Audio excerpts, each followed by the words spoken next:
very involved in the White Memorial Presbyterian Church, where he held a number of roles there, service roles. And then he was a discussion group leader in the Bible Study Fellowship Organization, which he found to be just a great honor and privilege to do that. He served on an incredible number of boards in different organizations, and business organizations, civic organizations. He was president of this Rotary Club and received a huge number of accolades during this time, the highest of which is the highest civic award that North Carolina gives, the Order of the Long Leaf Pine, which he did receive that as well.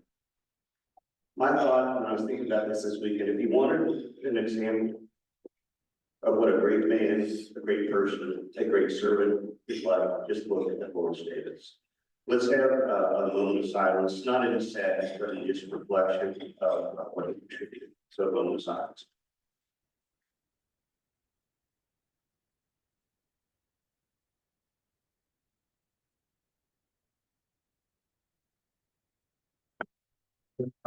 Thank you very much.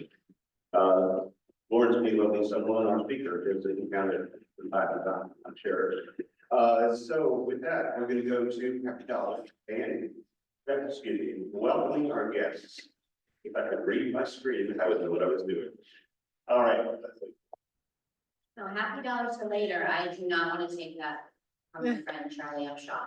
So we have a few guests here, and I'm going to start at this table back here where Narky is, and then I'm going to warm up to our friend who just got back from getting the license plate number. So if you would stand and introduce yourself, and then start. My name is Chuck Lee, live in South Valley. It's my third meeting. It's not that I'm going to join. Food's just so great. Need another comedian for sure in this group, so. Narky. Comedian, but my name is Narky Narte, and I was president of RTP Rotary for a year. So I'm from Morrisville, Cary area, but I have a nonprofit. I'm here to learn more about you. I wanted to share more about my nonprofit and find ways that we can collaborate. I have an Earth Day Gala coming up on April the 12th. And this is something that we do every year. It's our third annual. So we're looking for ways to collaborate and find out who wants to help kids. So we do robotics, we do STEM, we do mental wellness and entrepreneurship. So I'm happy to be here. I love your engagement. I love how you guys smile. I can see that you guys are a genuine club, and I just really want to join in time. In time, she says. Okay, thanks so much. I think that our next table has a boatload of guests over here by Brandy. So I'm just walking, getting folks excited about introducing themselves. I think Kim is going to be our first. Thank you. I am Kim Glenn. I'm actually a member of the Downtown Durham Rotary. Brandy was kind enough to invite me here today. I am the head of development and advancement for Cristo Rey High School, down at we're in the American Tobacco campus. Our students work for 4 years while they're in high school. So in addition to getting a great education, they have jobs at great companies all throughout the triangle. So if you want to hire some great students, please come see me afterwards. We're looking for new partners. My name is Chuck Hagan, and thanks to Brandy for carving your rule, I am here today. I got picked up on the corner. I'm eating a meal that Blue Foundation was kind enough to but some fine people who do wonderful things, and it's my pleasure to be here this morning. So I had Bernie tell me that you were the voice of some major sports group. Is that correct? Well, under my broadcast regime with the Carolina Hurricanes, we made the playoffs 5 times, we won Stanley Cup. What's the sense of it?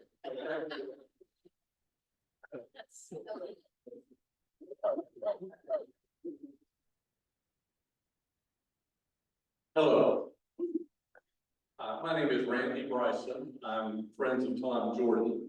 I know Tom through my wife. Tom's wife, worked together at Glaxo for a long time. I was an administrator and a teacher for 47 years. The first 7 years was at a boarding school in Tennessee. The last 40 years was at an independent day school in Durham Academy. I'm here today to learn a little bit about your club, and I like what I see so far. So thank you for the opportunity.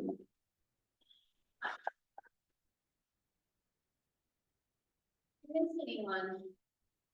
Oh, okay, yes, I thought so. Okay. My name is Maria Candelaria, attorney, moved here 6 months ago from Pennsylvania. My son lives here, he's a Fidelity representative in the area. Need some financial help, his name is Anthony Coleman. I'm happy today because after 3 months of waiting, I have my North Carolina address. Congratulations, that's a big thing. I don't know if you guys noticed she's wearing green for Fidelity, but, okay, that's not an ad. We're gonna go back to President Eric now. Thank you, Leslie. You didn't give us a go. Could have happened with us. All right, President-elect Harrison is going to give us an update on the recently conducted PETS conference, President-elect Training Seminar. Harrison. Thank you so much, Eric. Hello, happy Mondays, everybody. Yes, we had, Tommy and I had a wonderful time at PETS. Eric Stevens was there as well. Nathan was there. We had a really good, Motor Club of Raleigh turnout. So this picture here actually, is Eric when he provided me with my little, Rotary president pin. And to the right there is, our group with, soon-to-be district governor, Lisa Higginbotham, which very excited to have her for us to be under her leadership. For those who don't know who she is, the connection, our Rotary cups that we give away and whatnot, they come from her shoulder. So she does all the kind of marketing and whatnot like that. So for our district. So as you can see there, Unite for Good is going to be the thing going into next year with our president, Mario Cesar Martinez de Camargo. I'm going to say that wrong every single time.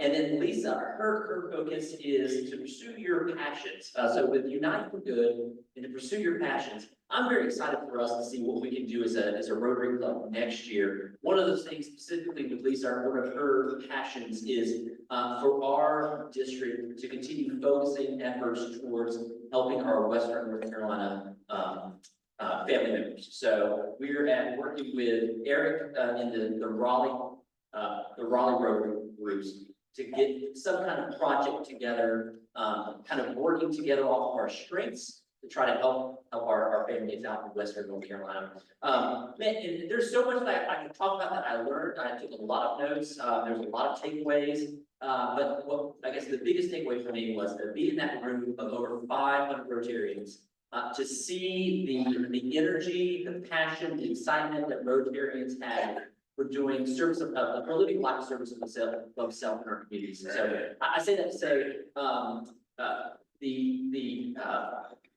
the pulse of Rotary is strong in this area. I'm very happy. And for our club, what that means is you've got Tommy after me, and then you've got Richard after Tommy. So you just have to deal with me for a year, and then you guys are going to be golden. It's supposed to be a joke. Anyway, very excited for what's going to be coming next year. It's got a lot of energy, and we'll learn more about United for Good and pursuing our passions with Lisa as well. So thank you so much. Thank you. All right. So with that, speaking of Eric Stevens, he's going to give us an update on things from a district level. Eric is co-president of this club, a longtime member of this club, and is assistant district governor for our district. Eric. Thank you, Eric. Got a couple of announcements for you from the district. First of all, the PETS service was great, and we have some wonderful things in store for you guys next year. And Harrison, of course, is going to be a wonderful president. Coming up, wanted to give you some information about, first of all, there's the upcoming Peace Conference. Please remember that April 5th, the Peace Center Spring Conference is going to be wonderful. Please attend if you can. On May 16th, we have the district conference. And that's gonna, be at, the Friday Center in Chapel Hill. And, then I wanted to remind you of the ribbon cutting for our project, our area project, the Moore Square Music Garden. And I think we've got a little video. Yes. That just kind of talks about this a little bit, but we are installing musical playground equipment in Moore Square, and then there is a ribbon cutting ceremony that we're doing jointly with PBS, the Rudels Tour, which apparently I think people who have younger children than mine who are grown now know who the Rudels are, but it's a children's thing. And there are going to be hundreds of people in Moore Square, and we're going to have a booth there, and we're preparing activity booklets, and we're going to need volunteers, so be on the lookout for that. May 17th, and if you want to just. Can you turn the mic off? Turn off the mic. The mic.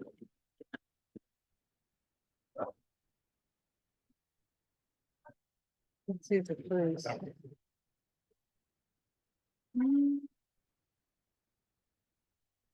So that's the spot where the vacation is going to take place, right there at the corner of Moore Square. And this is kind of a little drawing of what the musical equipment's going to be like, and these are all the participating clubs. So stay tuned. Sorry for the connection, but like the way Eric, when we run videos and microphone, we end up getting feedback. So that worked out fine. Very good. So with that, let's see. It's on the wrong page. So we've got Tom, I've got an order, I apologize for that. So we have introduced, so Deontay is next. Yes, okay. So all of you visitors need to know this man. Deontay is our membership chair. And each of you should speak to him before you leave today, just to say hello, if nothing else, but he's pretty good at producing membership applications as well. It's actually a group effort, but I want to say thank you, President Eric. We are having this Wednesday at 4:30, from 4:30 to 6 o'clock. Please come to stir. Please bring a guest. Come out, show your lovely faces and everything. First of all, is everybody doing okay this Monday? Yeah. There we go. We're working on it. Yes. I love to hear that. So let's bring that same enthusiasm this Wednesday. Come have fun. Come network. Come bring a friend and fellowship with each other. And let's have a good time, okay? So everybody have a great day. And look, today's Monday. Don't work too hard. We gotta make it through the whole week. So have a good one, you guys. Thank you. And as the Rotarians know, Rotary means service, and so we're going to have an update on service in just a minute. But first, we're going to have Shakima come up and talk about the Rotary College at Lake Waccamaw and the Boys and Girls Home Report that she represented us at that event. Shakima. Thank you, President. Hey, everybody, how y'all doing today? I had the pleasure this weekend to visit, the Boys and Girls Home, and it blew me away. I'm gonna cheat a little bit because I had to look them up a little bit to provide y'all additional information about this home that just blew me away real quick. Okay. The Boys and Girls Home campus is held on 140 acres, located at the Lake of Waccamaw. It's a home to Working Farm, Beautiful Chapel, North Carolina Public Charter School, youth in the residential program, live in the cottage style homes that I have visited, with the support staff of highly qualified professionals. These colleges are cottages, maintained and frequently updated through generosity of the civic clubs. So not just our clubs, they got the Lions and the Optimists. And as you can see, this was during our lunch time that they were collecting donations from the different clubs between 7710 and 7730. On your left, these are some of the directors. Of course, that's our district in the center, 7710. And then, myself and my son as well. They reported to the Rotary itself that they had just raised $17,000 that day.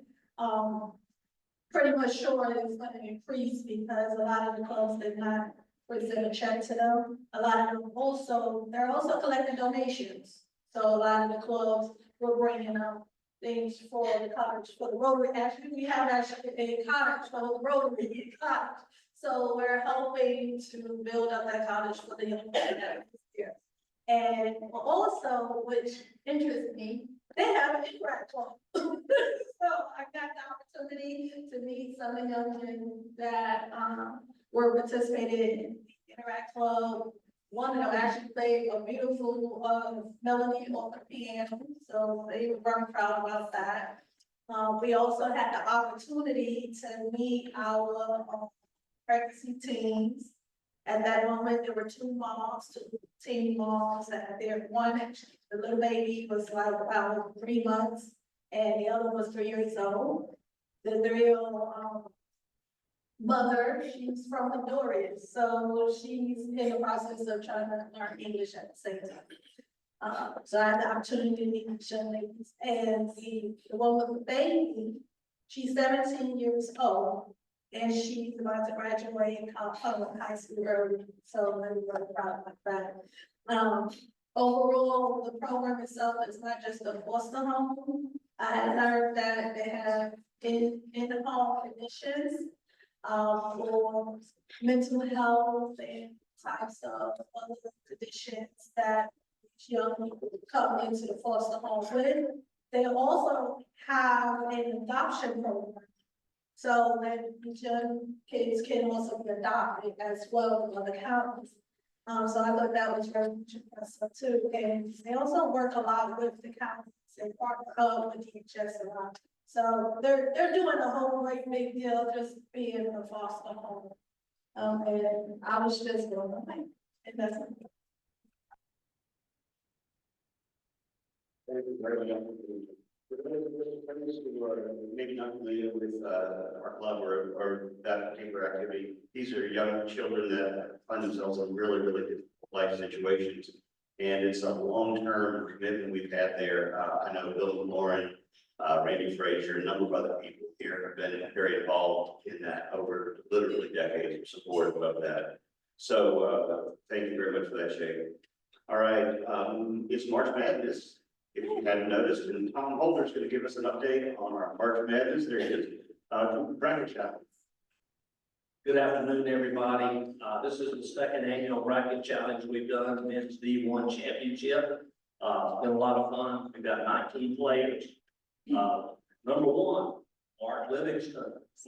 Number two, Eric Stevens. And then number three is Nathan.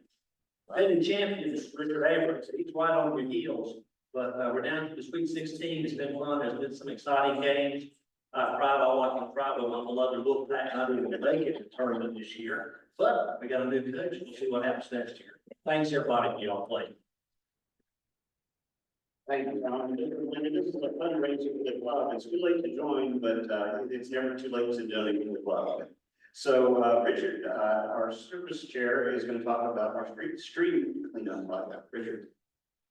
Good afternoon, Richard Abrams. I'm your service chair. To our visitors, our club tries to do a service project every month.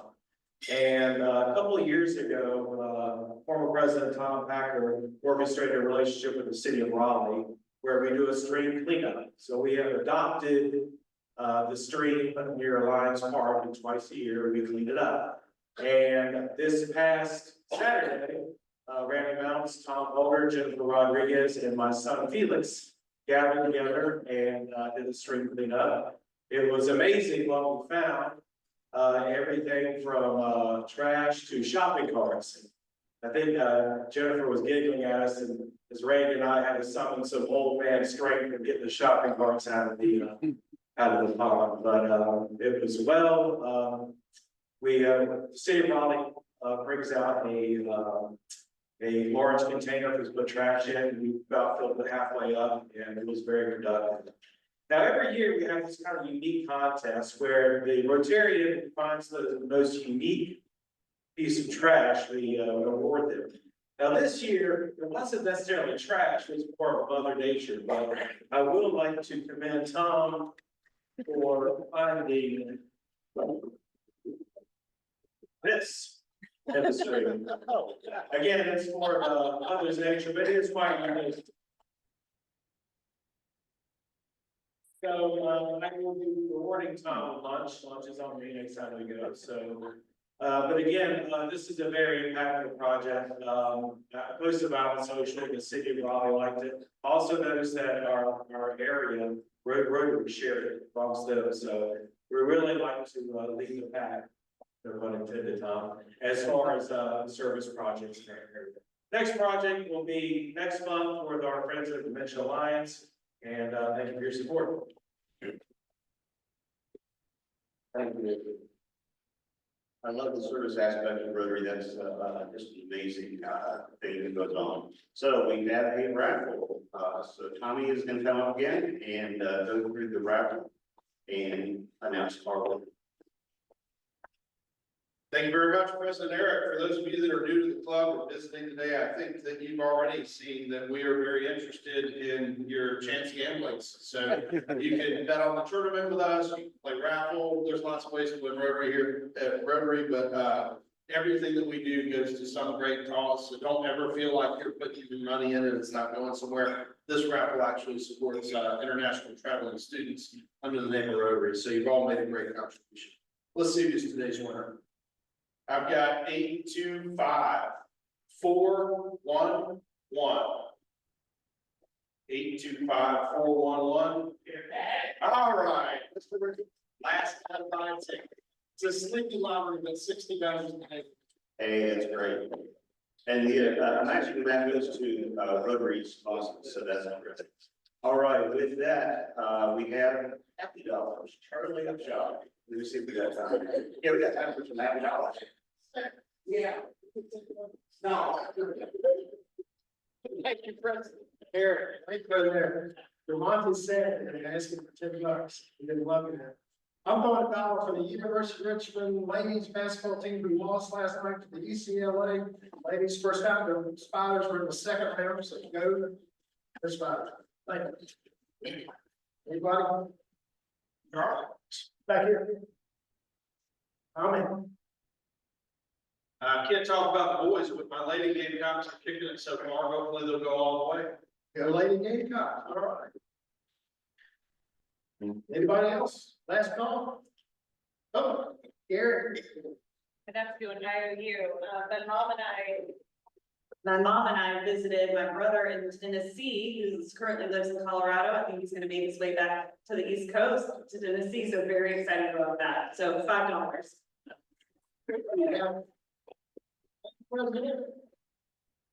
Thank you, Charlie. Yeah, Mom and Dad are very happy about getting you back to this time zone, please.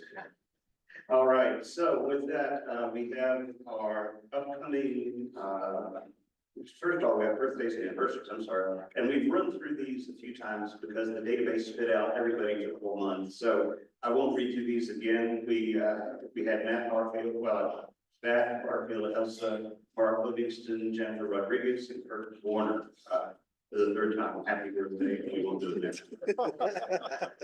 All right. Upcoming programs.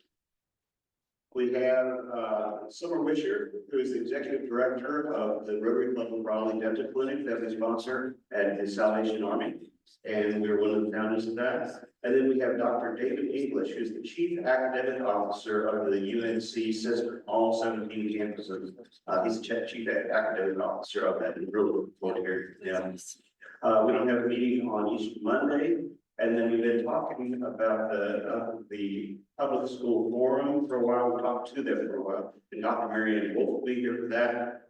And then we have our double header, 2 successful meetings on AI. Everybody's asking about AI. Well, we'll say Salera, a technology guru, is going to be here and talk about the AI, what AI is, how it works, not in gross technical detail, but how it functions. And then, Dr. Christian Phelps from NC State is going to be talking about AI on its impact on learning, on thinking, and on rhetoric. And so the impact of AI is going to be set. So I think it should be really fascinating. All right, so we have a wonderful program. This is a program I've really been looking forward to. I think embarrassed Rob earlier today. I think he's one of my heroes because he truly is. He's a great writer. He's got a reporter's sense for finding facts, and his ability to analyze things is remarkable. So Rob Christensen wrote about North Carolina politics as a reporter and a columnist for 45 years at the News Observer. Is the author of 2 award-winning histories on North Carolina politics. His third book, Southern News, Southern Politics, was published by UNC Press this month, right? It just came out now.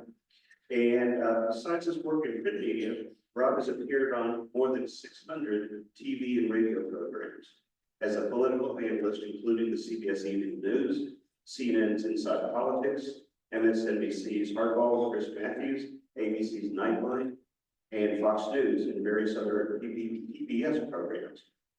His columns have always been a must-read for anybody involved in North Carolina politics.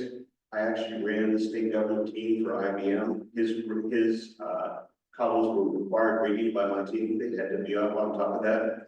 And another North Carolina politician told me one time, every morning I read Rob Christensen's article before breakfast.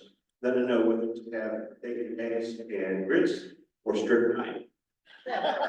So Rob is a man of exceptional influence and exceptional modesty, and it's really a pleasure to have Rob Christensen with us today.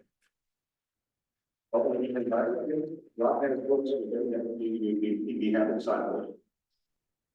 Thank you so much for that overly generous introduction. First of all, let me say how much I admire Rotary, and this is, to me, the most American of institutions where people promise citizens come together and to find ways to improve their community. And so my hat's off to you. Secondly, I've known Lawrence Davis since the 1970s, and people often have a very negative view of people in politics, and he was Senate candidate, he was chairman of the Democratic Party. He was truly a gentleman. He served in the club. I think you know that. So Josephus Daniels, who was the editor of the News Observer, was a big Methodist. In fact, he was a member of the Eden Street Methodist Church, which is about a block or 2 here. And when President Woodrow Wilson named him to be Secretary of the Navy back in 1913, one of the things he did was he ordered all the booze off the ships. And you can imagine how popular that was, right? And when you think about all the Navy slang and drinking, like, 3 sheets to the wind, down the hatch, and bins, they're all Navy terms.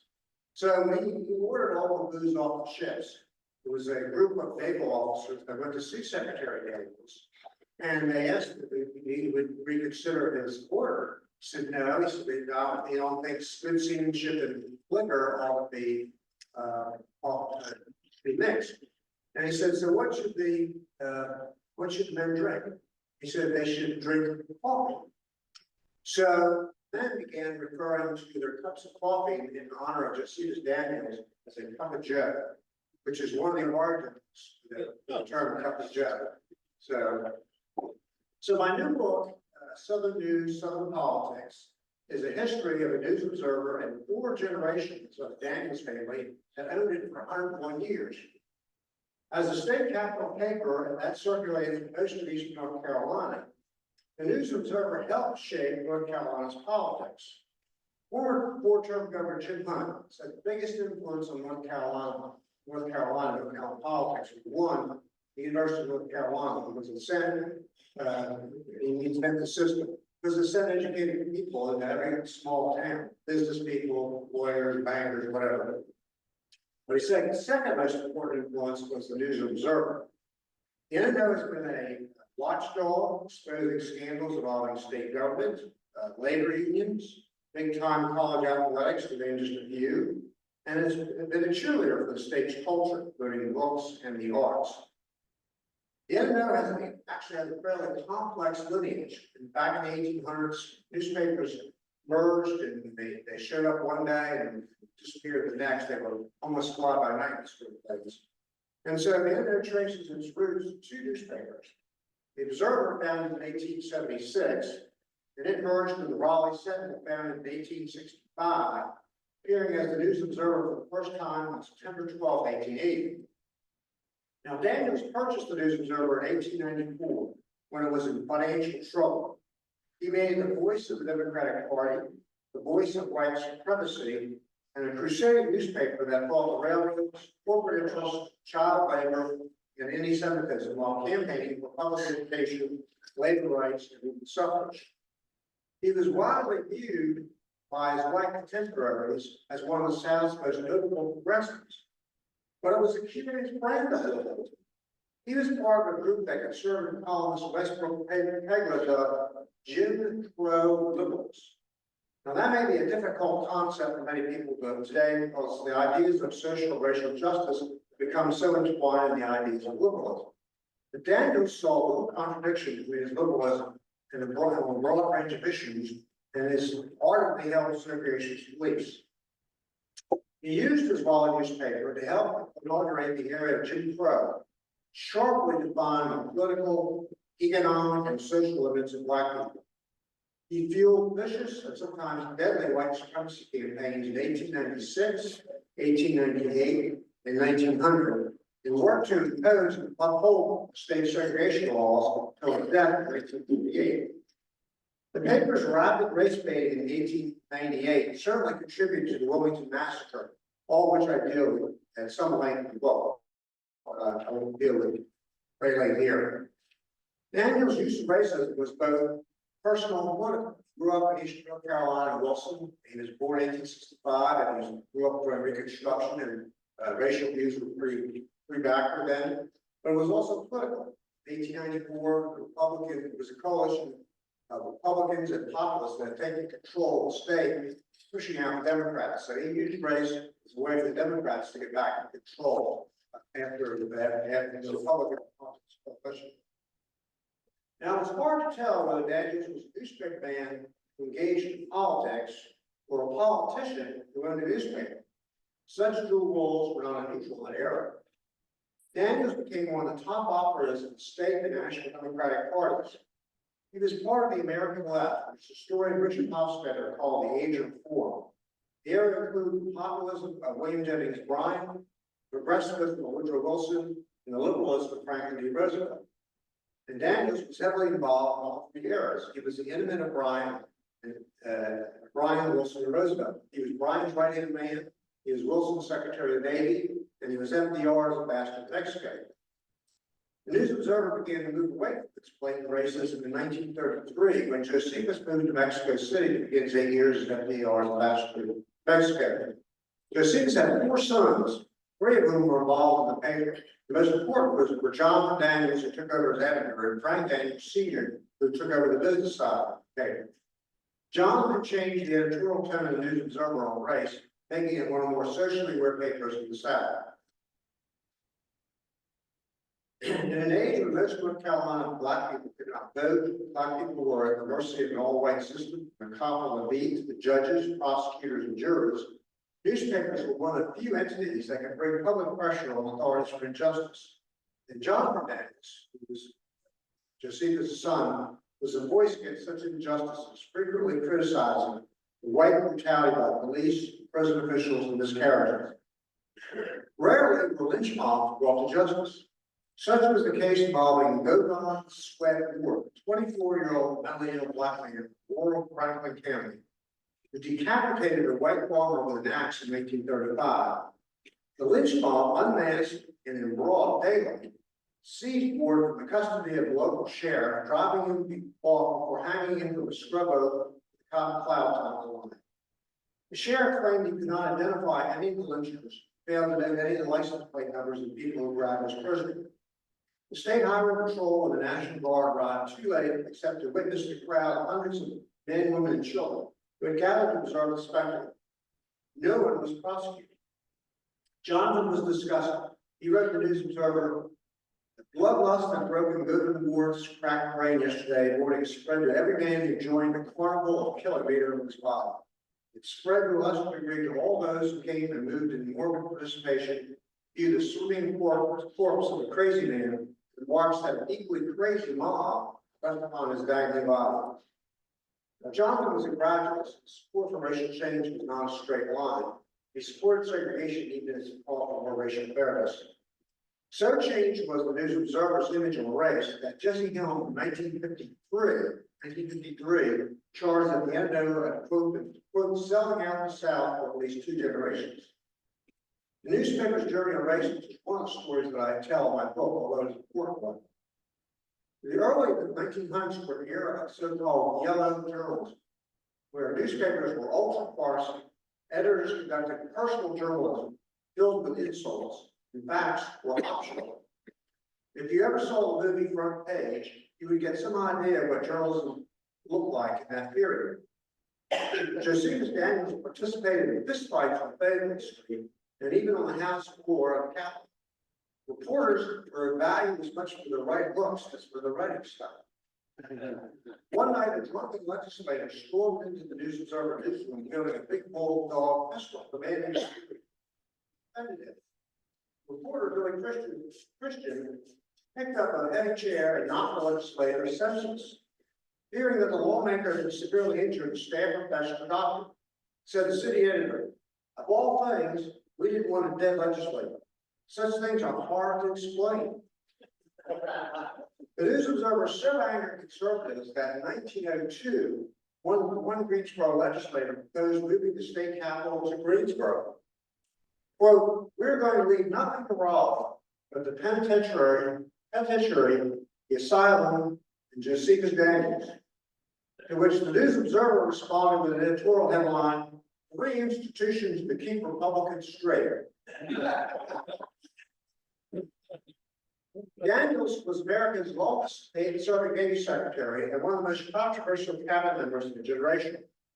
He was best known for overseeing the Navy during World War I, and his top assistant was FDR, called Daniels chief all his life. During World War I, Daniels banned all houses of prostitution around the naval and marine bases, leading to marine patrols and contentious efforts to shut down red light districts. The most famous was the Battle of New Orleans. Daniels ordered the closure of Stewartville, the city's fabled red light district. Stewartville covered 28 blocks and gave employment to 750 women and countless jazz musicians from 7 p.m. until dawn. Because Stewartville is one of New Orleans' major economic drivers, the mayor of New Orleans, Martin Berman, made 2 trips to Washington to try to change Daniels' mind. Berman told reporters after meeting Daniels, you can make it illegal, but you can't make it unpopular. As Stewartville closed at midnight on Daniels' deadline, prostitutes hauled away their belongings to wheelbarrows as a black jazz band played the hymn, Nearer My God to Thee. From the 1930s until 1960s, Jonathan was one of the modern journalistic voices of the South, best-selling author and a national figure. During World War II, both Jonathan and Josephus served in the Roosevelt administration. Josephus as ambassador to Mexico and Jonathan as a presidential aide and press secretary. The News Observer is one of the few strongly democratic papers in the country back then. For example, in 1936, only 1 out of every 7 papers endorsed FDR's re-election. FDR wanted to make Jonathan ambassador to New Zealand, but his nomination was vetoed by U.S. Senator Josiah Bailey, a conservative Democrat from Raleigh. Bailey was a longtime rival of the Daniels. When Jonathan was nominated ambassador, he went to see Senator Bailey and said, young man, would you look for my confirmation if I was appointed to some job? Yes, replied Jonathan, if it were someplace far off. To which Bailey replied, New Zealand isn't far enough off. Jonathan was a campaign speechwriter, drinking and card playing buddy of President Harry Truman. He turned down Truman's offer to become Navy Secretary, although the paper had become more professional under Jonathan. He did not see any conflict in helping Democratic politicians such as Roosevelt, Truman, R. Scott, Frank Porter Graham, Terry Sanford, and John Kennedy. When Jonathan retired in 1967, he was replaced by the only non-family member to be editor with Daniels and papers. That was Paul Sitt, was the former national editor of the New York Times. Paul Sitt was one of the more famous journalists in the country. He was a civil rights reporter for the New York Times.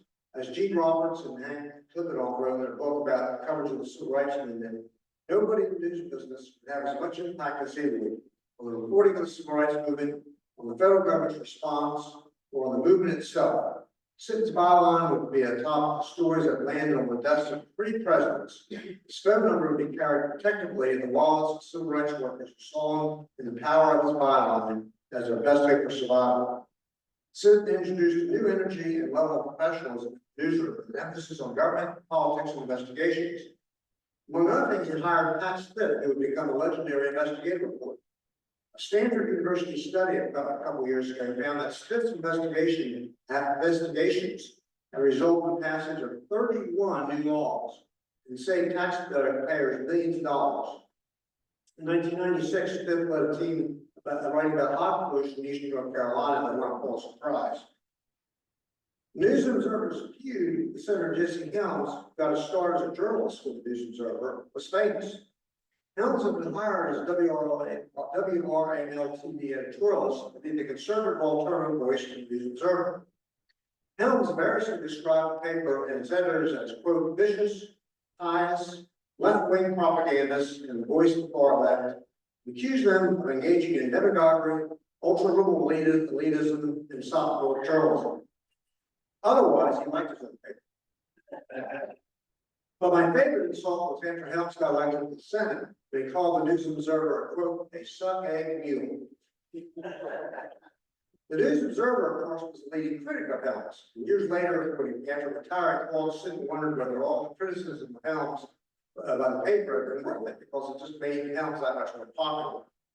When Frank Daniels Jr. retired as a publisher in 1996, Jesse Helms wrote a letter to him written in Chinese. When Frank Daniels Jr. had the letter translated, basically Helms thanked the paper for helping him get elected all these years. Frank Daniels Jr. the publisher since the 1970s, and Josephus, his grandson, deserves much of the credit for the paper's success. He backed Sitt to oversee the paper's growth, and he plowed much of the company's earnings back into the paper. He also kept the paper democratic. The paper didn't endorse Republicans until 1988, when it backed a Republican candidate for judge. Frank Daniels Jr. told the Kingston Rotary Club in 1989, the NNO's social function is to play an adversarial role in relation to governmental and other public institutions, to provide a voice not only for you and me, but also for those in our communities who, because they are economically or educationally deprived, have no forum or influence within the government or business. When Sitt retired in 1990, Frank Jr. named his son, Frank Daniels III, as returning the editorship of the family. And under Frank III, the paper won a Pulitzer Prize and greatly increased the budget. But Frank Daniels III also saw how newspapers were in decline. He was one of the driving forces convincing his father and the family to sell the paper in 1995, but it could still command top dollar. His family sold the paper for $372 million to the California-based McClatchy Company. The timing was perfect. Amazon billionaire Jeff Bezos bought the much larger Washington Post for $250 million in 2013. Under McClatchy, the newspaper was headed by professional newspaper managers who worked their way up the system. The paper had a steady arc of improvement until the industry collapsed. In 1999, the News Observer was named the 16th best newspaper in the country in a survey of 100 U.S. editors, even though it was only the country's 67th largest. In the South, only the St. Petersburg Times and the Dallas Morning News were ranked higher. Newspapers, every page delivered to doorsteps, were essentially a product of the 19th and early 20th century industrial age, and they struggled to survive in the new information age. The speed of the technological revolution was breathtaking, beginning in the late 1990s. And what turned out to be a disaster at that, flashing newspapers in 2006 doubled down on the old media, purchasing the much larger Night Motor newspaper chain for $4.5 billion and assuming $2 billion in debt. The move put the chain deeply in debt just as the industry collapsed.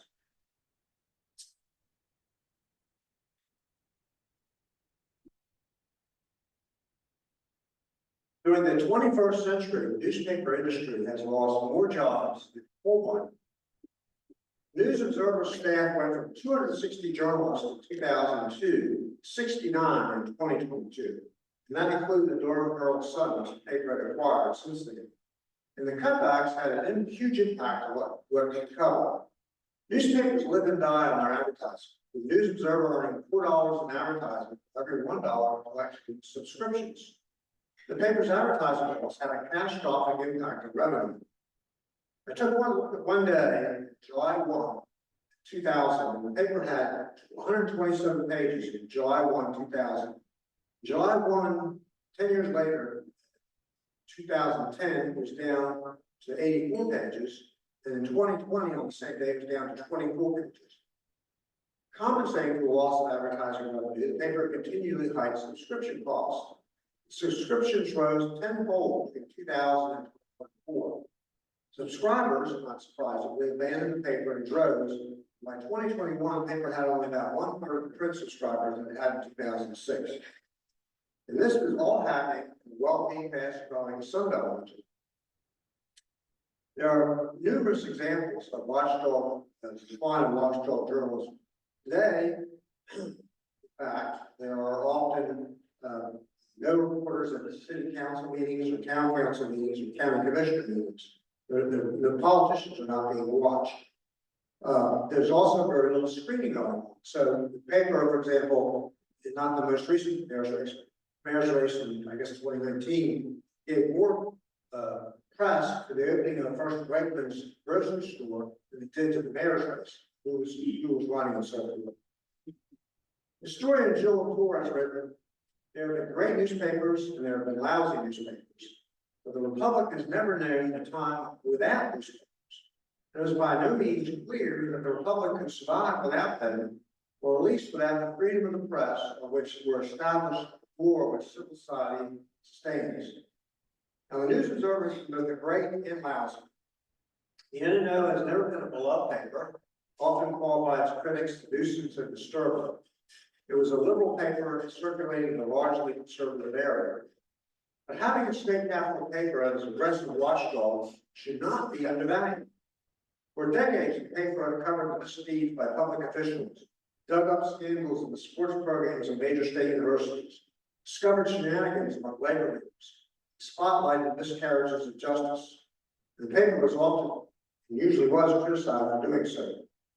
When asked by one of his appointees what was expected of him, Democratic Governor Greg Cherry, who served in the 1940s, replied, I want you to do your job and don't do anything that you don't want to read about on the front of the News Observer the next morning. Cherry's advice would serve as the paper's epitaph. Thank you so much. I don't know if you have time for questions or.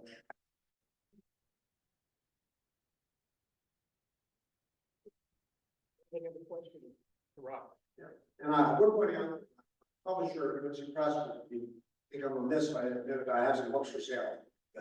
Anybody's interested in more story, more the story. Any questions? Yes, sir. What's the status of the paper today? I mean, I'm an online subscriber, don't read it all that often, but how is it doing now when it sees the future? Well, the future of newspapers is not good. You know, you would not want to invest your money in newspapers. Plan to, I guess. But so I don't know what the future holds, but it's a shadow of what once was. And I think what you see going on across the country, a lot of newspapers are moving entirely online. It's cheaper, you don't have all the distribution costs, sending it to the out neighborhoods and so forth. So newspapers are struggling, trying to find an economic formula for survival. And you know, people are just not advertisers do something ads in the newspaper, but they can target their audience better online. So and that's not just true newspaper, by the way. It's also true all print media, like magazines. Magazines are really good. Let's say we're very similar. Who's going to play the watchdog? A very good question. And will it be a watchdog? You know, so that's the worry.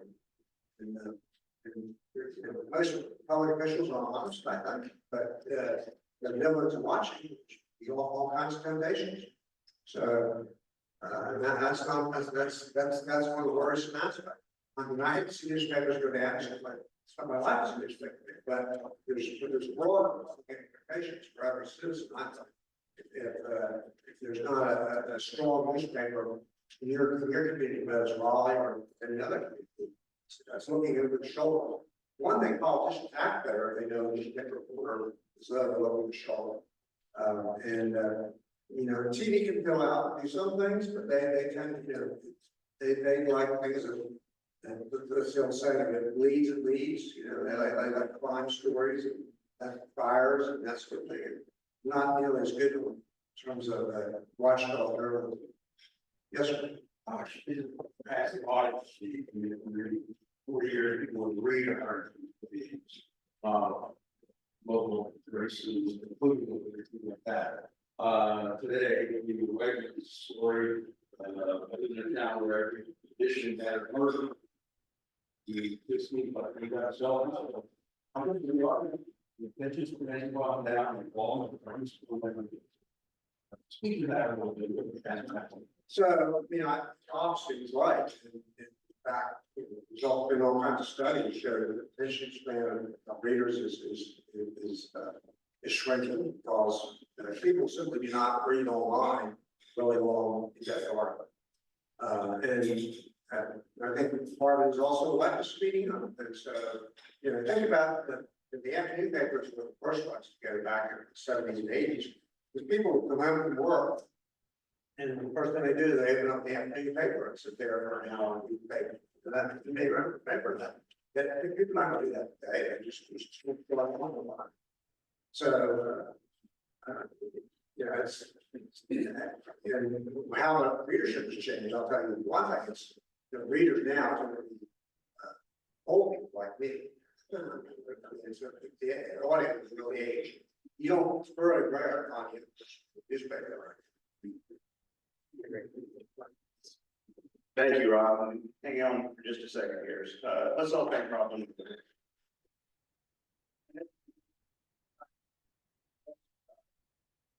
Answer some of your other questions. If you want to get into a storytelling situation, it keep you entertained the rest of the afternoon. So thank you for being here with us. Good luck with the book. We trust that it will sell many copies. We have a Rotary Club of Raleigh coffee mug for you. Back when you were in the newsroom, that's for coffee when you're on deadline, and then after the paper's put to bed, something stronger, I suspect. You run your own deadline now, so hopefully that'll be useful. Thanks again for being here.